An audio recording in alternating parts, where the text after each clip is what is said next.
Martial universe episode 12 Orlando क्या हालचाल। अगर आपने इससे पहले का एपिसोड नहीं देखा है तो उसे आप देख सकते हो, उसकी लिंक इसी वीडियो के डिस्क्रिप्शन में है। तो बिना किसी देरी के शुरू करते हैं। तो जैसे कि आपने पिछले एपिसोड में देखा कि जो हमारा लिंगडोंग होता है ना, उसे एक बुड्ढा कैद कर लेता है और अब जैसे ही हमारा लिंगडोंग इस बुड्ढे के जाल में कैद होता है ना, बोला जाए तो इसकी सील में कैद होता है ना, तो हमारे लिंगडोंग के शरीर से एक रेड कलर की ऊर्जा निकलने लगती है, रेड कलर की शक्तियां निकलने लगती है। अब पलक झपकती हमारे लिंगडोंग के शरीर से पावरफुल रेड कलर की एनर्जी निकलती है और इस बुड्ढे ने जो हमारे लिंगडोंग के ऊपर सील चढ़ा रही थी ना, वो पलक झपकती यहाँ पर टूट कर बिखर जाती है। और तो और इस सील के टूटने के कारण ये बुड्ढा था ना, ये भी थोड़ा पीछे घिसट जाता है। अब इतने में हम देखते हैं कि जो रेड एनर्जी हमारे लिंगडोंग के शरीर से निकल रही थी ना, वो लिंगडोंग के शरीर से नहीं बल्कि उसके पपेट से निकल रही होती है। अब इतने में हम देखते हैं कि लिंगडोंग का पपेट उसके सामने आकर खड़ा हो जाता है। अब जैसे ये बुड्ढा यहाँ पर हमारे लिंगडोंग के पपेट को देखता है ना, तो ये भी हैरान हो जाता है कि तुम्हारे पास इस प्रकार का पपेट है, ऐसा लगता है कि तुम बहुत ही ज्यादा टैलेंटेड हो और बहुत ही ज्यादा रईस फैमिली से हो। लेकिन अब इतने में बुड्ढा चलता है तो हमारे लिंगडोंग से कहने लगता है कि बच्चे, तुझे क्या सच में लगता है कि तू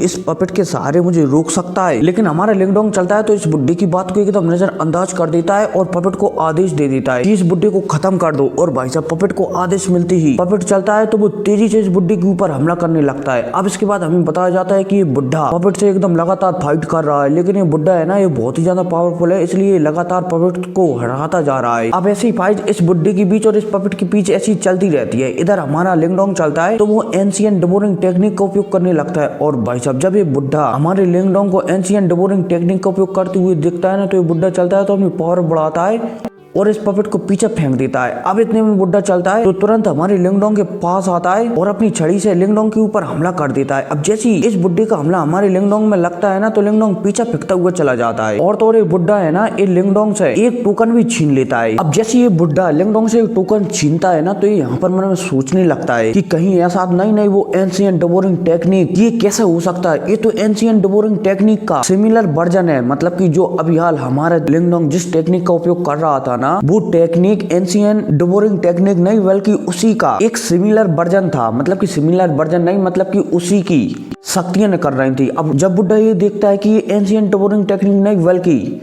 उसी की शक्तियां निकलने वाली टेक्निक है, तो यहाँ पर ये बुड्ढा हैरान हो जाता है। इसलिए अब ये तुरंत लिंगडोंग से कहने लगता है कि मुझे माफ कर देना, वो क्या है ना, मुझे कुछ गलत फहमी हो गया। मैं ना एंशिएंट डिबोरिंग टेक्निक ढूंढ रहा था और मुझे ऐसा लगा कि वो टेक्निक तुम्हारे पास है, लेकिन मेरे ख्याल से वो तुम्हारे पास टेक्निक नहीं है, क्योंकि उस टेक्निक जैसा ऑरा इस जेट टोकन से निकल रहा था। इसलिए मैं गलत फहमी के कारण तुम पर यहाँ हमला करने के लिए आ गया। अब जैसे लिंगडोंग इस बुड्ढे की बात सुनता है ना, तो लिंगडोंग चलता है तो तुरंत अपने पपेट को अंदर रख लेता है और इस बुड्ढे से कहने लगता है कि मुझे मेरा टोकन दे दो। लेकिन ये बुड्ढा चलता है तो मना कर देता है कि नहीं, ये टोकन अब मैं तुम्हें नहीं दे सकता, इसके बदले मैं तुम्हें और कुछ दे देता हूँ। और भाई साहब, यह कहती है अब ये बुड्ढा चलता है तो एक और हाई लेवल की टेक्निक हमारे लिंगडोंग को दे देता है और भाई लिंगडोंग भी उस टेक्निक को लेकर यहाँ से चला जाता है। अब सीन शिफ्ट होता है और हमारे लिंगडोंग को जाते हुए बताया जाता है। लेकिन तभी यहाँ पर लिंगडोंग और वो बिल्ली आपस में बात कर ही रहे होते हैं। तभी हमारा लिंगडोंग जिस जगह से आया है ना, वहाँ पर एक धमाका होता है बड़ा और उसकी एनर्जी चारों तरफ फैल जाती है। और जब हमारा लिंगडोंग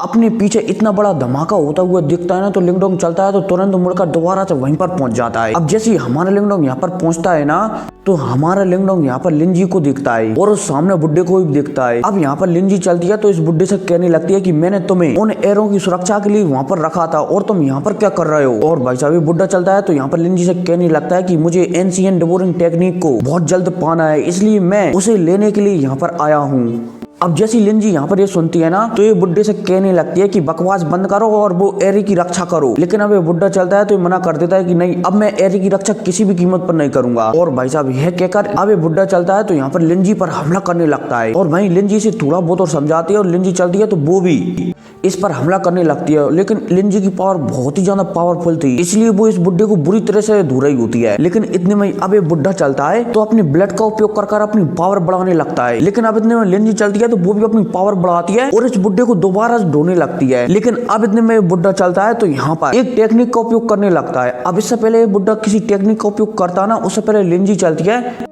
तो जो उसके हाथ में कमल था ना, इसे इस बुड्ढे के नीचे भेज दी थी, जिस वजह से अभी कमल चलता है तो इस बुड्ढे को अपने आप में कैद कर लेता है। अब जैसे ये बुड्ढा कमल में कैद होता है ना, तो लिंजी अपना हाथ हिलाती है और हाथ हिलाती ये कमल था ना, ये फूट जाता है और इसी के साथ मतलब कि इसी कमल के साथ ये बुड्ढा भी फूट जाता है और टुकड़ों टुकड़ों में बिखर जाता है। और भाई साहब लिंजी की एक ही पावरफुल अटैक में ये बुड्ढा मारा जाता है। अब इस बुड्ढे को मारने के बाद लिंजी चलती है तो यहाँ से जाने लगती है, लेकिन लिंजी को इतनी में कुछ महसूस होता है और वो एक पेड़ के पास दिखने लगती है। अब जैसे ही लिंजी पेड़ के पास दिखती है ना, तो वहां पर कहने लगती कौन है, सामने आ जाओ वरना मरने के लिए तैयार हो जाओ। और भाई साहब जैसे ही हमारा लिंगडोंग लिंजी की बात सुनता है ना, तो पहले तो उसका दिल जोर जोर से धड़कने लगता है, लेकिन फिर वो अपने दिल को शांत करता है और यहाँ पर पेड़ के पीछे से ही छुपकर कहने लगता है कि मैं तो यहाँ पर कल्टीवेशन करने के लिए आया था, लेकिन मैंने यहाँ पर इन लोगों की फाइट देखी तो मैं यहाँ पर इन लोगों की फाइट देखने के लिए चला आया, इसलिए मुझे क्षमा कर दें अगर मुझसे कोई गलती हो गई हो, तो मैं ऐसी फाइट देखने के लिए अब कभी नहीं आऊंगा। और भाई साहब जब लिंजी यहाँ पर ये आवाज सुनती है ना, तो लिंजी चलती है तो इसे एकदम नजरअंदाज कर यहाँ से चली जाती है। अब इसके बाद हमारा लिंगडोंग चलता है तो बाहर निकलता है और लिंजी को दूर से जाते हुए देख रहा होता है, लेकिन इतने में हमारे लिंगडोंग के साथ जो बिल्ली रहती है ना, वो हमारे लिंगडोंग से कहने लगती है कि लिंगडोंग तुम सामने क्यों नहीं आए, वैसे तो तुम हर पल लिंजी को याद करते रहते हो, और जब लिंजी तुम्हारे सामने आई तो तुम सामने क्यों नहीं आए।